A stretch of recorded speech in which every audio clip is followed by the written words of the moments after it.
Hey everyone, Eric here from MacBook. Got another video for you guys today. Hope you guys are all doing well. We got this MacBook in here. It's a MacBook Air. It's an M1 version, and it's not doing so well itself. So we need to go ahead and take a look to see what's going on inside. The customer said it's just not powering on, so let's go ahead and see what it is.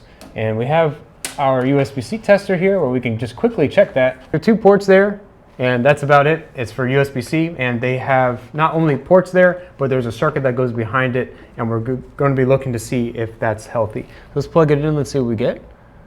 Oh, so we're blank on the one port. Let's check the other one. If we plug in the other one, we're getting about 5 volts and a pretty low amps there. So we see that there's an issue. Let's go ahead and open up and take a look inside. Okay, so open up here on the bottom. Let's take a look. Looks pretty clean for the most part. The board doesn't have too much going on there. The MacBook Air does not have a fan, so we don't see any fan there. We just have a heat sink. So we remove it. And let's see on the bottom side. Looks pretty clean for the most part. Don't really see any obvious damage. Let's also go ahead and remove the ports. And it's hard to see, but the ports look a little bit shredded there. USB-C connection. So let's go ahead and take a look under the microscope to see a little bit further, because it's kind of hard to see with the naked eye, right? We need to really assess it. So let's go ahead and take a look. Let's take a look at the port first, because the port's interesting. We can see like how the lining on it, on how damaged it is. It's shifted over. Right, that's very bad. On both sides, it's like that. Now when you have this, you need to have a good connection.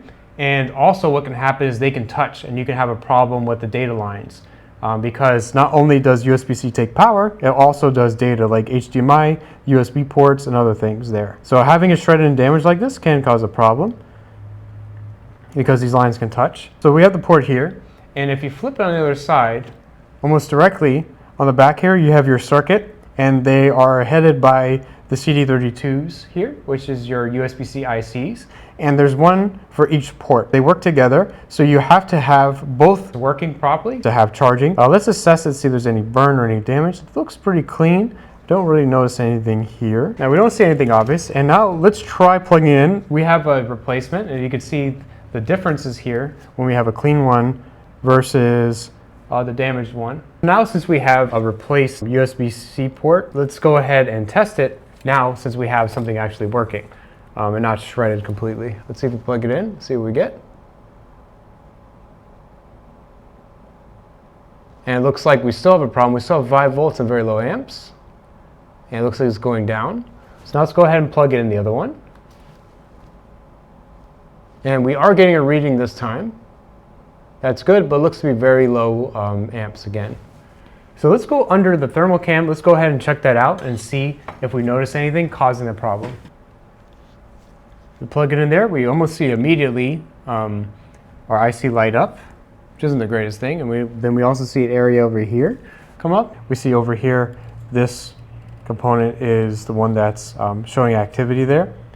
We could check for voltages on it, and we need to see what that is, because this is actually a ROM for each one of these to be working. And a lot of times the firmware can get corrupted, or there could just be a problem with the chip, maybe it's shorted out. So we could touch pin 1, and we'll just see the voltage that we're getting. So we'll go ahead and plug it in again. Since we're getting thermal activity, I would expect we would be getting to just see a voltage line, and probably there's an issue maybe with the firmware. So I'm going to go ahead and plug it up here, and we see our 5 volts again.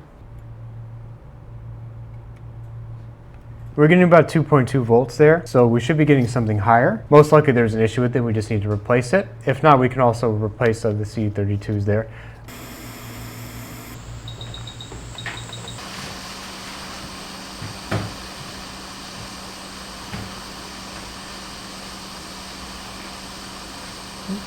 Okay, so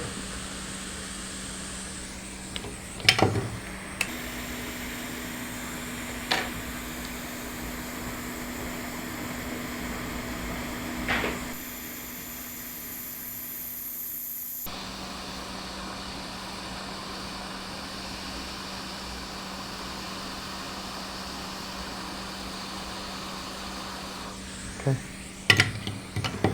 All right.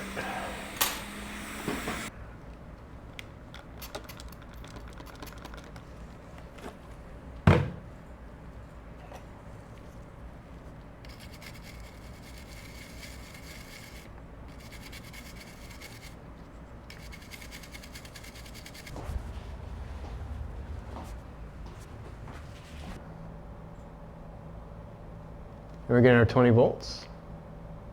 Looks to be good. All right, so let's try it now. Let's plug it in.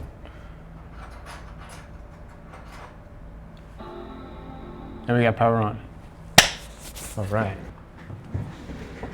Anyways, I hope you guys enjoyed watching this video on doing the repair for the A2337, the M1 MacBook Air. If you guys enjoyed this video, please leave a like. It really does help us a lot. If you are interested in sending in your MacBook for a repair, we are located right outside of Washington, D.C. in Northern Virginia in Alexandria. And we take in MacBooks for mail-in repairs as well as MacBooks for data recoveries. Pretty much anything MacBook related, we can do it. We can help you guys out. Check the links in the description down below for how you can send in your device. We have a very straightforward, easy way to send it in. It's in the links in the description down below with a simple work order that you could just fill out and then send in your MacBook for us to take a look. Then we'll go from there. We'd love to help you guys out. If you guys also have a question or anything, you can always leave a comment down below. And thanks a lot for watching, guys. Take care. Bye.